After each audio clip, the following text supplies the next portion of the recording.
Success Insight shares the stories of the people with passion and drive who make things happen in the world. Here's your host, Howard Fox. Hello, everybody, and welcome back to another episode of the Success Insight podcast. Our guest today is Donna Cameron. Donna is the author of A Year of Living Kindly, Choices That Will Change Your Life and the World Around You. Now, in A Year of Living Kindly, Donna is using stories, observation, humor, and summaries of expert research. And she shares her experience committing to, believe this or not, 365 days of practicing kindness.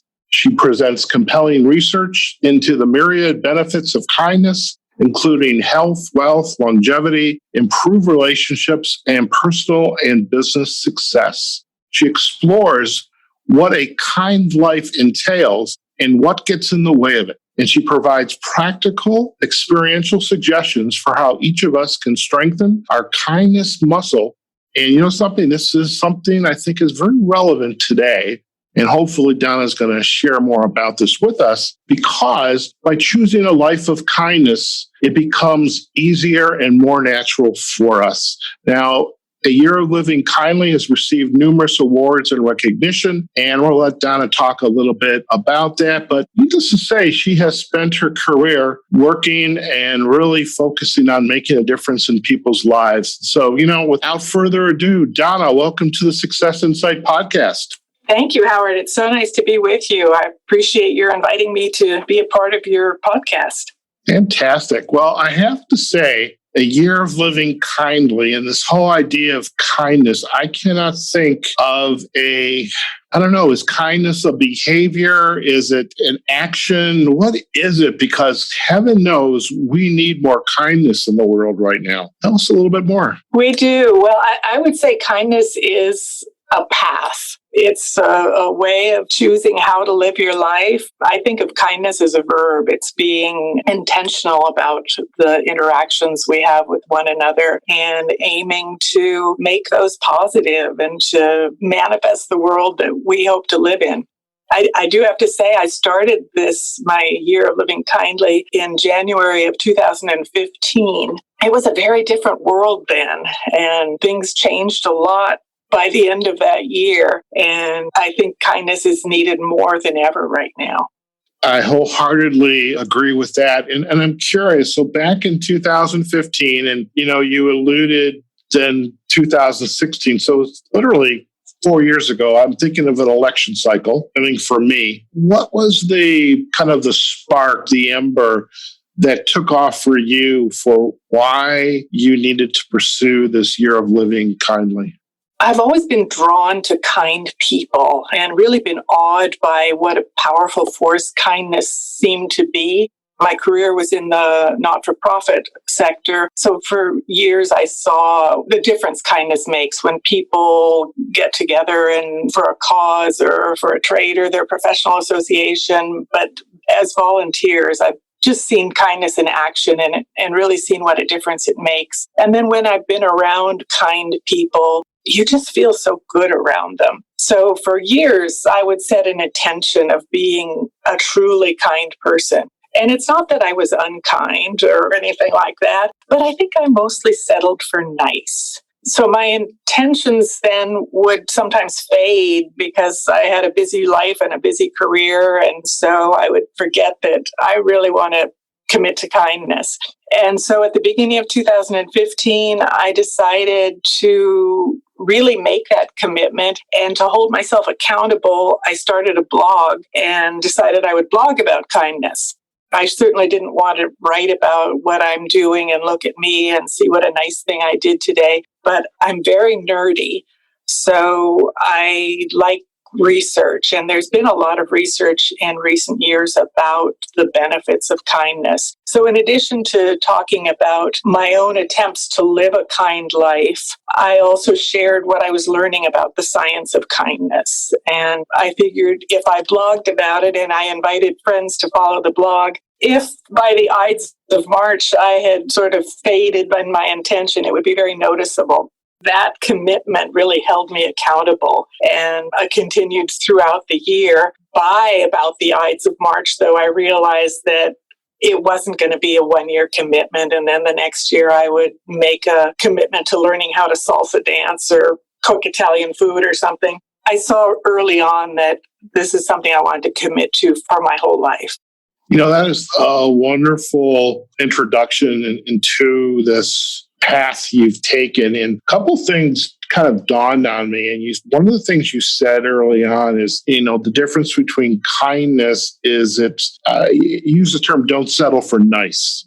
Because, if I'm, kind it's an act that we can live and make a choice and discover ways we can find to be kind every day for ourselves. We have to be kind to ourselves, our family, our friends out in the community. And I really loved how you said that, don't settle for nice. I have a guest, she is a recurring guest on my podcast, Mindset Monday, Andre Martin. She's a golf pro and a mindset coach, and she uses a metaphor of go for the gold, don't settle for second best, which is silver. And that mantra is repeated almost every episode that we do together. And I love this package that you've just given us, which is don't just settle for nice, because perhaps nice is just in the moment, but settle for the long journey, the lifelong journey of being kind. It's much more powerful. And I'm curious, too, are you familiar with the work of Brené Brown? Oh, yes, definitely. She uses the term in one of her earlier books, I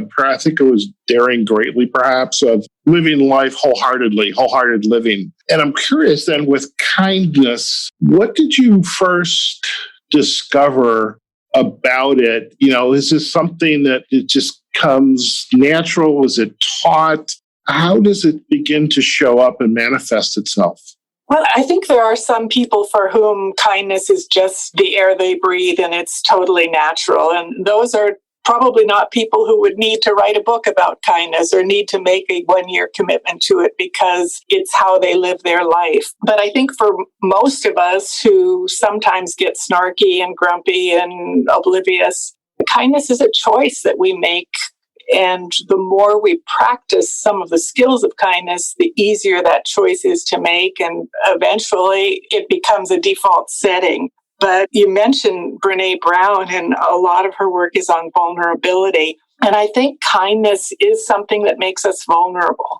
That's one of the differences between kind and nice. And in my view, I think there are probably people who see them as the same and it's a matter of semantics. But I think there's really a vast difference in that nice doesn't ask us to take a lot of risk. It's safe. It's doing the polite thing, the thing that's expected, but it's not necessarily going out of our way to have a good interaction or to help someone. It doesn't ask me to take any risk, where kindness does. It asks me to suspend judgment about people. It asks me to really care about what the other person is getting out of our interaction. And it asks me to risk having my kindness rejected or misunderstood. There's an unknown quantity there when we step into kindness. We might do it clumsily, or we might look awkward or embarrass ourselves. Maybe we'll call unwanted attention to ourselves. It makes us vulnerable. And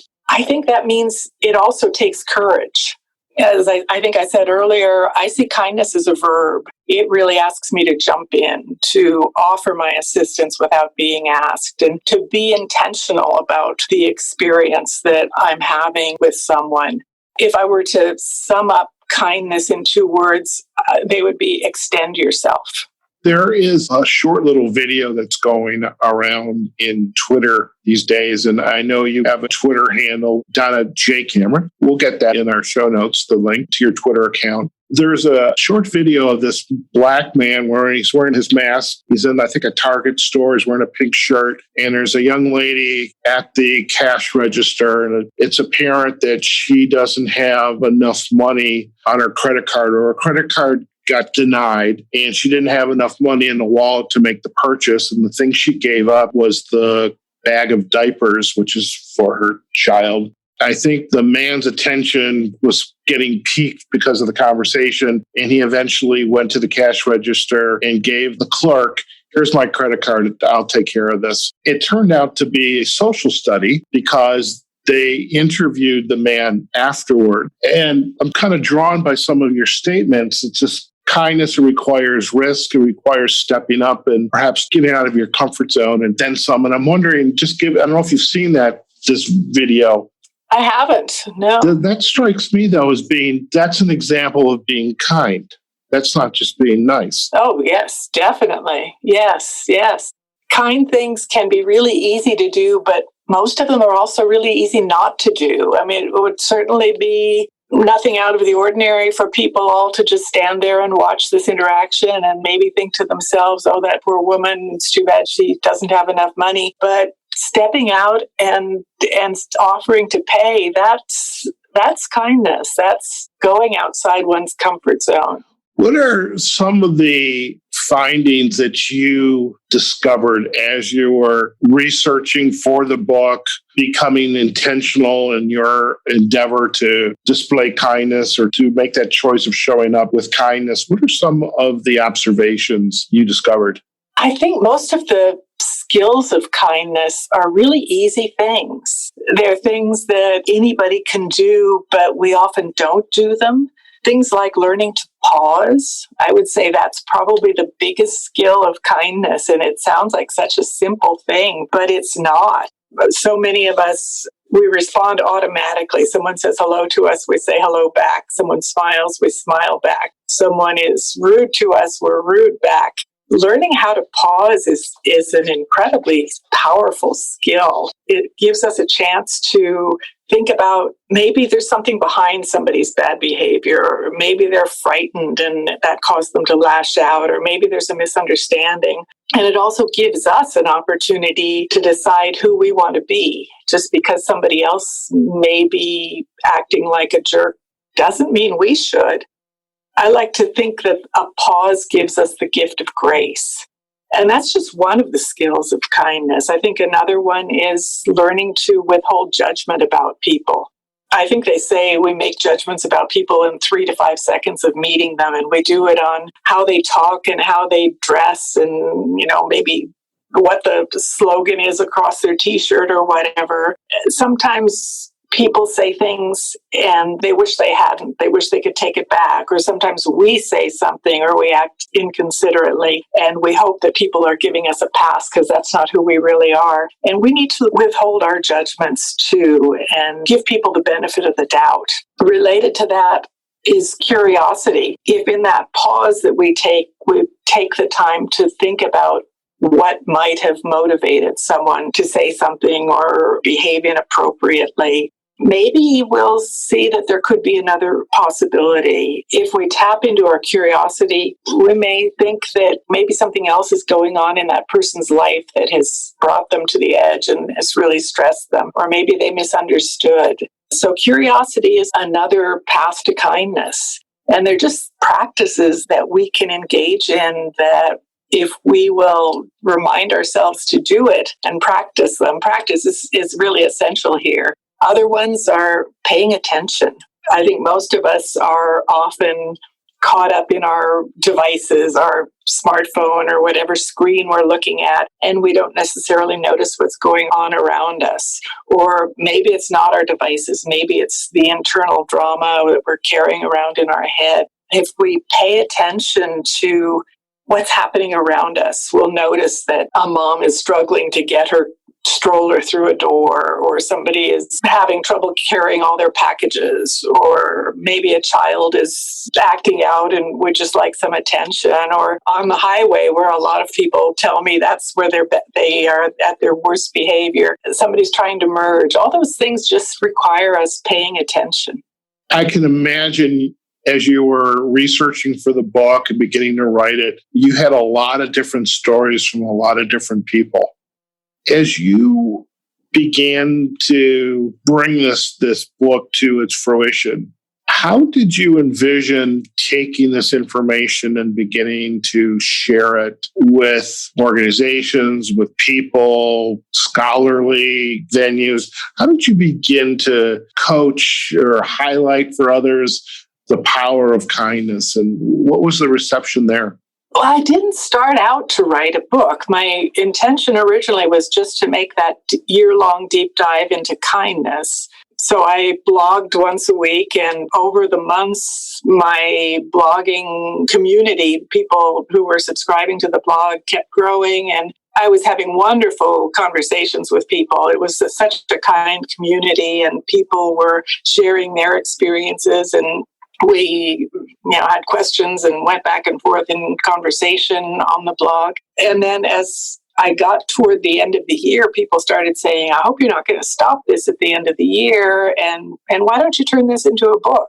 So that's when I had written one other book. And I've always been a writer. So, it seemed like a natural. And I sort of thought, well, why didn't I think of that? But one of the things that sort of made me hesitate was when I did start talking to agents and editors about the possibility of the book, they would refer to it as self-help.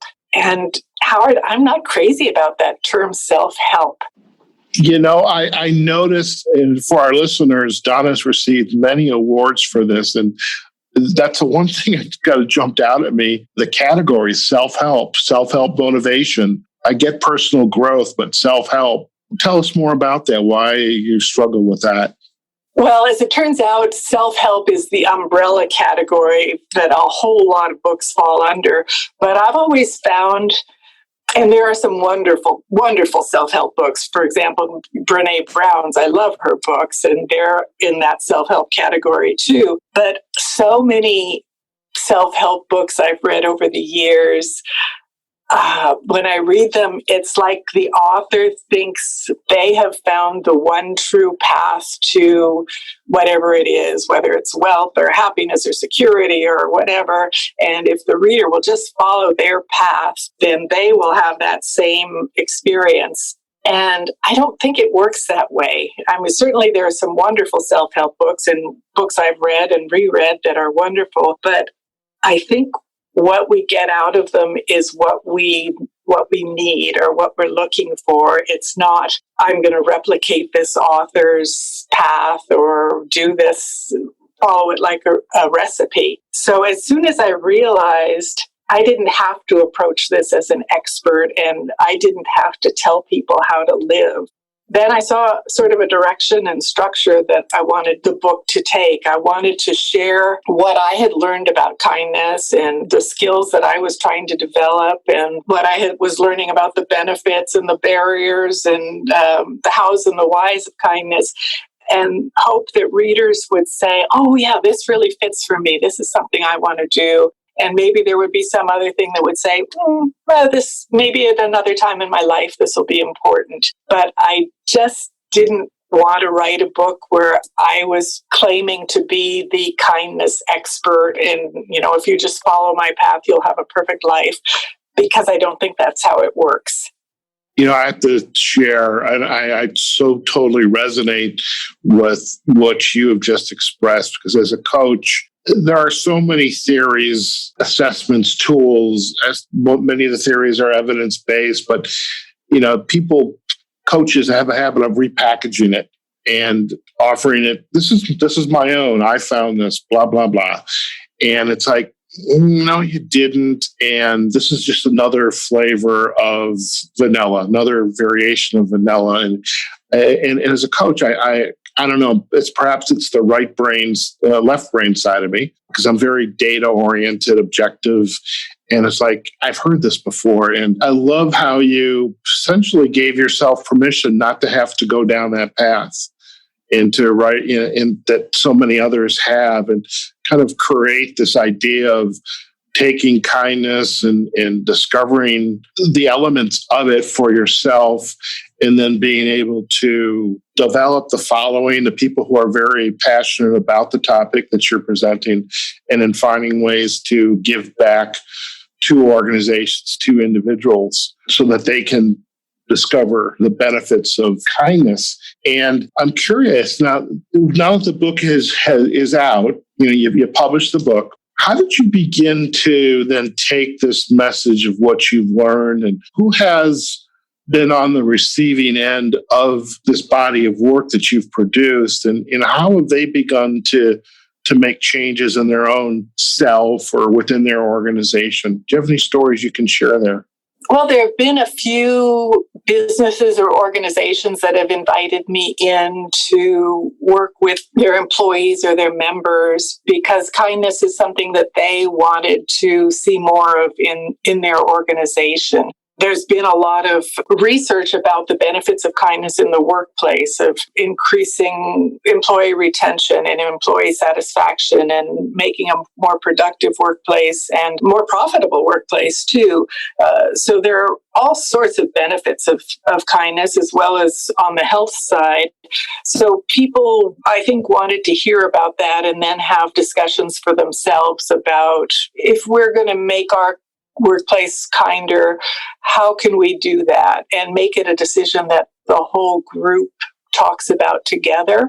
I think for some, it's been a matter of getting over the feeling that kindness is weak, that it's, yeah, I remember I was on a plane once and talking to my seatmate, and I think somehow I mentioned that I was working on a book about kindness, and I swear I thought she was going to pat me on the head. She just said, "Oh, that's so sweet."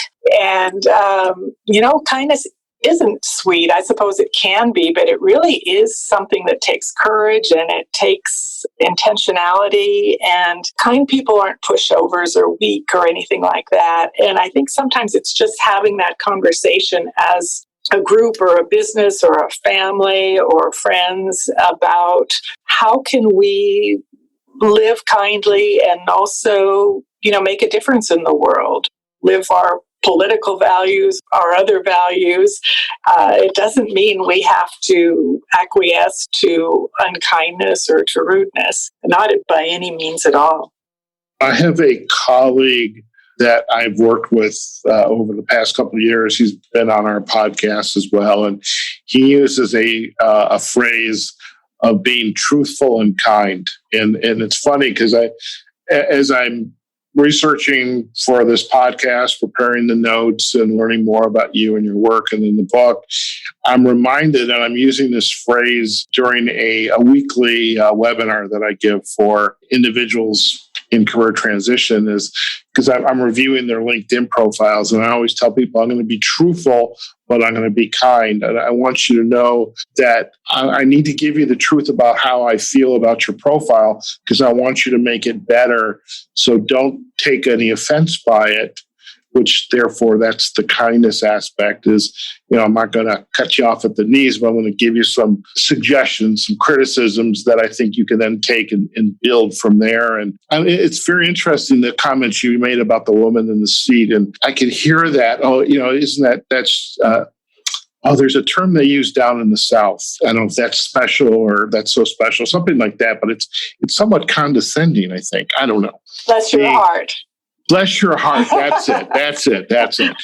And it seems to me that, I get that displaying kindness, showing up, being kind, can be looked upon and interpreted as weakness, as vulnerable. It also seems to me that it can be interpreted as, in some ways, people don't want to perhaps embrace kindness because maybe they're fearful of it in some ways. And is that an emotion that individuals would feel? Because if I show kindness, I fear that I may be looked upon as being too vulnerable. And, we're afraid of being looked at as being invulnerable and embarrassed.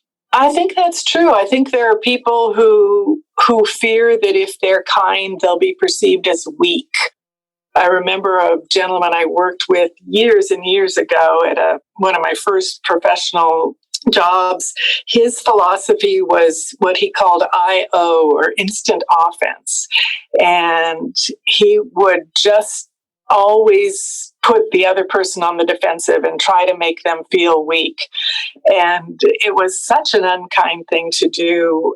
But I think he was really afraid of being seen as anything other than a really strong, big guy. Where I've come to see that the strongest among us are the people who are able to be kind and even be kind when they're being faced with being kind when it's hard. I think unkind people don't even understand that that's possible to do. Just dawned on me as you were sharing that, and this the example of this gentleman. I'm reminded of the work of Patrick Lencioni, and I don't know if you've read any of his work, but very much a leading thinker in the area of team development, team coaching, and he wrote a series of books. The most famous of which is the 5 dysfunctions of a team, and the dysfunctions are, one is trust, and this is where the vulnerability comes from. As a leader, if they don't have what he calls vulnerability-based trust, he or she can never really truly be a great leader, and the teams that they're responsible for are never going to be high-performing teams because they're going to be afraid to share their fears, their vulnerabilities with each other. And it's not the type of vulnerability that I'm afraid of death and taxes, okay? But it's vulnerable. I'm afraid of being wrong or not knowing the right answer. And I think if we as leaders can demonstrate this vulnerability, this trust, demonstrate this kindness, that it's okay to demonstrate kindness. And it gets back to my friend again, being truthful and kind. I think you can help yourself and your team, rise above the murkiness or the danger zone, for sake of better words. And there's so much more possibility if we can embrace this path of being kind. I think you're so right. You mentioned trust, and I think kindness is a really big connector with trust, especially in the workplace. If an employer is kind, when they're reprimanding or correcting an employee, and other employees see that, then they feel safer. They trust that employer has their back, and they're willing to take the risks that sometimes go with innovation and collaboration and making great strides. But if they're afraid that anything they do is going to cause somebody to jump on them, they're not going to take those chances and help the organization grow to that next level. If we were going to coach, mentor, teach, facilitate discussions about kindness and perhaps the ancillary acts of being truthful, being vulnerable, where do you feel is the best place and age that we should start to have these kinds of conversations? Well, I think we should start with children as young as possible. If we want to see civil behaviors, if we want to see kindness, we have to model it. And it's one thing to tell children to be kind, but if they don't see it, if the parents are saying, oh, no, you need to be kind to all your friends, and then they see their parents bad-mouthing the neighbors or calling the driver in the car in front of them a nasty name or something, it's not going to stick. I think we all learn what we see rather than what we're told. So as far as where to start, I would say start in childhood. But it's just a matter of modeling the world we want to live in. If we want a kind world, we need to do our part to create that world. One of the things that that I found in my research was that both unkindness and kindness are contagious, literally contagious, just like a virus, just like COVID-19. If we experience unkindness, or even if we just witness it, it's a catalyst for us to be more unkind in our next encounters. And then kindness works the same way. If we experience it, if we witness it, if we're the giver or the beneficiary of a kindness, we're more likely to be kind in our next encounters. So we can create an epidemic by what we choose. I think right now the epidemic is leaning toward incivility and unkindness, but we can turn that around. It's just a matter of more of us being willing to be that vulnerable and make the kind choice when we have a choice. As you were offering this insight, I was actually thinking really the Black Lives Matters movement and the activities that are going on and just this incivility and I agree.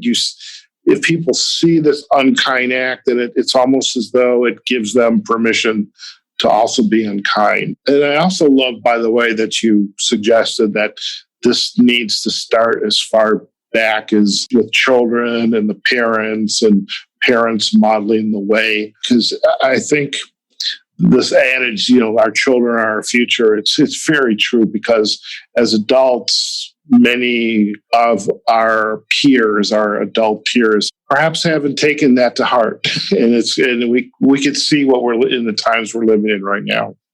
What kind of hope, and I've been asking this question a lot of a number of my guests, is what kind of hope do you have for our future? I mean, you have this wonderful work, this you've done the research about the power of kindness and how, the development of it, and how we can begin to learn it, and learning to pause. And by the way, I did notice when I would ask a question, there would probably be a 10 or 15 second pause there. I did notice that, by the way, Donna, I want to tell you. But what hope do you have? Well, it depends on the day. Sometimes it's hard to have to be really optimistic, but overall, I really am hopeful. I think kindness is powerful, and it's going to prevail.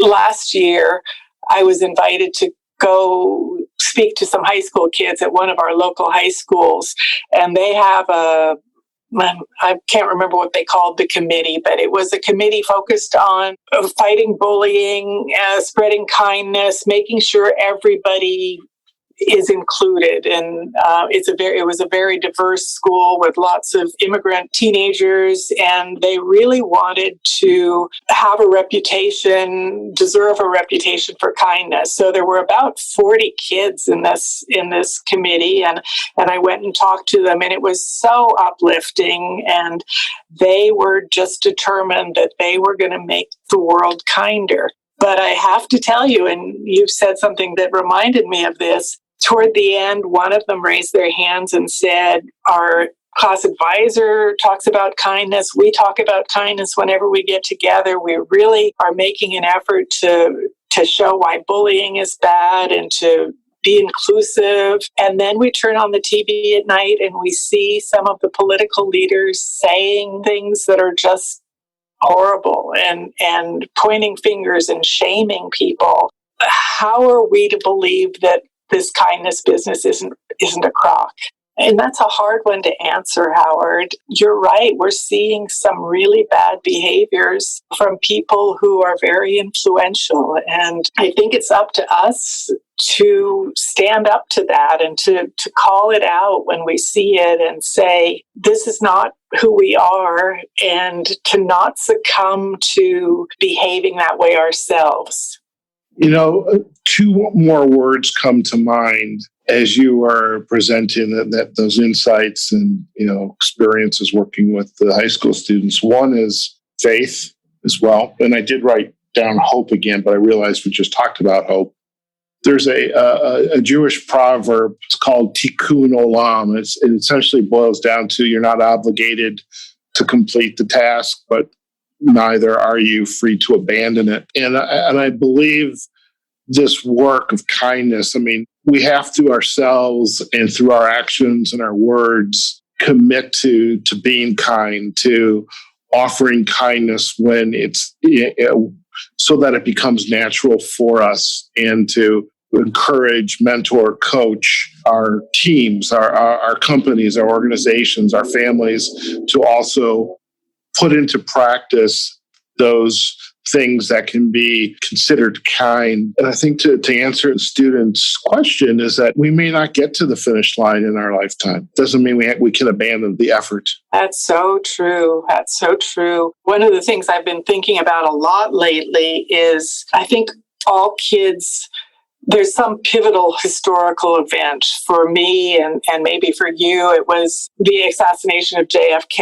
And then shortly after that, the assassinations of Robert Kennedy and Dr. Martin Luther King. Those really affected me as a young person and affected how I looked at the world and the world I wanted to see and changes I wanted. I think for our children and grandchildren right now, probably what we're going through in 2020, the COVID-19 pandemic, is going to be one of the stories they tell their children and grandchildren, something they remember all their lives. And how we respond to it as individuals and as a nation is going to be the story they tell. And sometimes I worry about what that story is going to be, what adults are modeling for kids.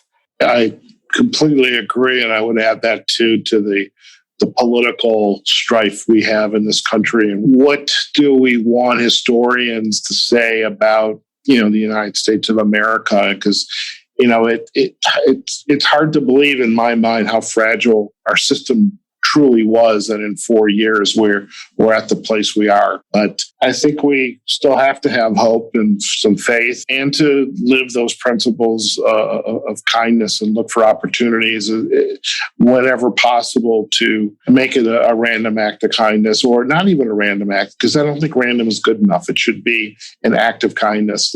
Look for opportunities whenever possible that within our means we can offer kindness. So, Donna, it's been a very interesting conversation with you, and I'm so glad you were able to take the time to come on and talk to us about your work and about this, very timely topic and this importance of living a kind life. And if our listeners would like to learn more about you and your work, where are the best places for them to go?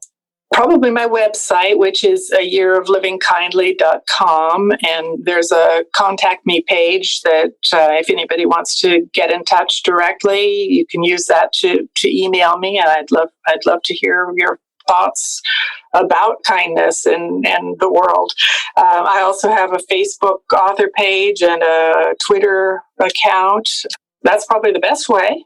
Sounds good. We will most definitely provide the backlinks to your website, ayearoflivingkindly.com, as well as your Facebook and Twitter social sites. And of course, we'll put a backlink to your book on, at least on the Amazon website as well. Just one more quick question. Are you continuing to have speaking engagements, albeit probably virtual, but are you finding that there is perhaps a groundswell for this message of kindness, and how do we go about making the change that we want to see? Yeah, it has been really heartening. The book's been out almost 2 years now, and I'm still getting lots of requests for speaking engagements, whether it's meeting with book groups virtually. I was doing a lot of in-person conferences and speaking, but since March, a lot of those have moved to virtual. And I think this is going to be something that we'll be talking about for a long time. The outcome of the November election is not going to suddenly make the world kinder. We've got a lot of work to do to bring unity back to our country. And I think kindness is one of the strongest tools we can use to do that. It's going to be hard work, but I think we can do it if we all commit to it.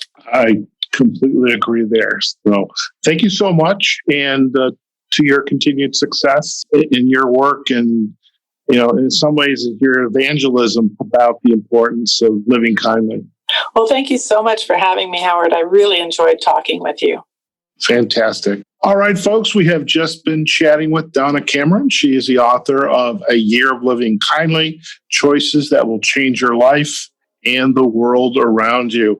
I don't know about you, but I think we've just kind of hit a nerve on a topic that is so incredibly important in the lives we are leading today. So many of the issues we are facing, whether it's the virus, whether it's the election behaviors, whether it's the various movements. I mean, we are at the edge of the cliff in some shape or fashion. And, just listening to Donna and hearing about her work and about this wonderful word, kindness, and how it's so important. And I think it's a tool that is so needed today. And perhaps it's one of the great tools that is at our disposal and so sorely needed that will keep us or allow us to take some steps back away from the edge of the cliff. So folks, wherever you are, whatever you're doing, go out there, have a phenomenal day. Take care of yourselves, your family, your loved ones. Practice social distancing, wear your mask. Look for opportunities every day to offer kindness. Make it a choice that you every day are going to look for ways to offer kindness. Be kind to yourself, be kind to your friends and family, be kind out into the community. And we will see you on the next episode of the Success Insight Podcast. Take care now. Success Insight is a production of Fox Coaching and First Story Strategies. Find us online, successinsightpodcast.com.